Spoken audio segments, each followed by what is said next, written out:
வணக்கம். பாலச்சந்திரன் பேசுகிறேன். மகாகவி, பரகவி, தேசிய கவி என்றெல்லாம் புகழப்பெற்ற சுப்பிரமணிய பாரதியார் நாட்டையும் நாட்டின் அனைத்து மக்களையும் தனித்தனியாக பிரித்து பார்த்ததில்லை. ஒரு சில குடும்பங்களை மட்டுமே நாட்டுடைய பிரதிநிதியாக அவர் நினைச்சதில்லை. இதெல்லாம் அவருடைய பெருமை. ஒரு பாடல் எழுதும்போது இந்த நாட்டுடைய வளத்தையும் சொல்லுவார், இந்த நாட்டில் எப்படி மக்கள் எல்லாம் நடத்தப்பட வேண்டும்ங்கிறதையும் சொல்லுவார். ஜெய ஜெய ஜெய பாரத சமுதாயம் வாழ்கவே அப்படின்னு சொல்லி ஆரம்பிக்கிறத 30 கோடி ஜனங்களின் சங்கம் முழுமைக்கும் பொது உடைமை, ஒப்பில்லாத ஜனநாயகம் உலகத்திற்கு ஒரு புதுமை அப்படின்னு சொல்லி பாடுவார். அடுத்து நாடு எப்படி இருந்தது, அவர் காலத்தில் நாடு எப்படி இருந்ததா? இனிய பொழில்கள், நெடிய வயல்கள், எண்ணரும் பெருநாடு, கனியும் கிழங்கும் தானியங்களும் கணக்கின்றி தருநாடு, இது கணக்கின்றி தருநாடு, நித்த நித்தம் கணக்கின்றி தருநாடுன்னு சொல்லுவார். இந்த அக்ரோ கிளைமேட்டிக் ஜோன் அப்படின்னு ஆங்கிலத்தில் சொல்லுவாங்க. ஒவ்வொரு அக்ரோ கிளைமேட்டிக் ஜோனுக்கும் தகுந்தபடி அங்கே பயிர் வச்சைகள் விளையும். அப்போ பாரத நாட்டில் ஒரு பக்கம் ஹார்வெஸ்ட் முடிஞ்ச சமயத்தில் இன்னொரு பக்கம் இது சோயிங் சீசன் ஆரம்பிச்சுக்கிட்டு இருக்கும். அதனால தான் அவர் சொன்னார், இனிய பொழில்கள், நெடிய வயல்கள், எண்ணரும் பெருநாடு, கனியும் கிழங்கும் தானியங்களும் கணக்கின்றி தருநாடு, இது கணக்கின்றி தருநாடு, நித்த நித்தம் கணக்கின்றி தருநாடு அப்படின்னு சொல்லி சொன்னார். அடுத்து என்ன சொன்னார்?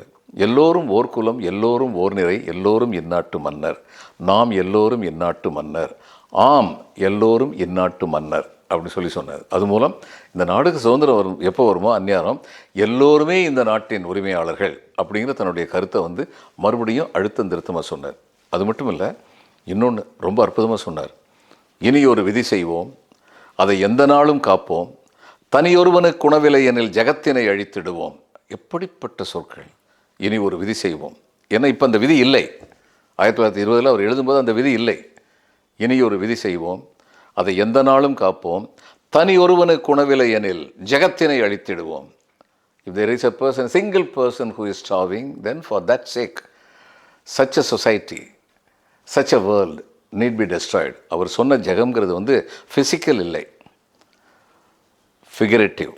அப்படிப்பட்ட குறையுள்ள, நேர்மை குறையுள்ள ஒரு உலகத்தை, அந்த மனப்பான்மையை அழித்து விடுவோம்.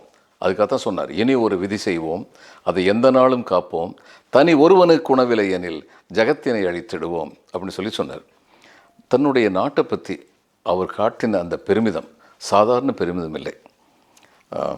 எந்தையும் தாயும் மகிழ்ந்து குலாவி இருந்ததும் இந்நாடே, அதன் முந்தைய 1000 ஆண்டுகள் வாழ்ந்து முடிந்ததும் இந்நாடே, அவர் சிந்தையில் 1000 எண்ணங்கள் மலர்ந்து சிறந்ததும் இந்நாடே, இதை வந்தனை கூறி மனதில் இருத்தி என் வாயுர வாழ்த்தேனோ, இதை வந்தே மாதரம் வந்தே மாதரம் என்று வணங்கேனோ என்று சொல்லுகின்ற தருணத்தில் எத்தகைய தேசப்பற்றுள்ளவராக பாரதி இருந்தார். அதே சமயம் எங்கிருந்து வந்தோம் என்பதை மறந்துவிடவில்லை. இந்த தேசம் செப்பு மொழி 18 சிந்தனை ஒன்றுடையாள் என்று சொன்னார். 18 பல்வேறு மொழிகளை பேசுகின்ற மக்கள் அனைவரும் ஒன்றாக இருக்கும் ஒரு பெருந்திருநாடு அப்படிங்கிறது ரொம்ப அருமையாக பாரதி சொன்னார். பாரதியுடைய கருத்துக்கள் எல்லாத்தையுமே பார்க்கும்போது நமக்கு என்ன தெரியுது? எப்படி நாட்டை வகைப்படுத்தணும். அவர் ஒரு தமிழர். அவர் எப்படி வகைப்படுத்தினார்? வாழிய செந்தமிழ், வாழ்க தமிழர், வாழிய பாரத மணித்திருநாடு, என் மொழி, என் இனம், என் நாடு, இதுதான் வரிசை. இந்த 3ஐயும் சரியாக போற்றி பாதுகாக்கிறவர்கள் பாரத தேசத்தை மிக மிக உன்னதமான நிலைக்கு கொண்டு சென்று விடுவார்கள் அப்படின்னு நினைச்சாரு. அதை சொன்னார் என்று சொல்லி இந்த நாள் இனிய நாளாக ஆகட்டும். இன்னும் தொடர்வோம். வணக்கம்.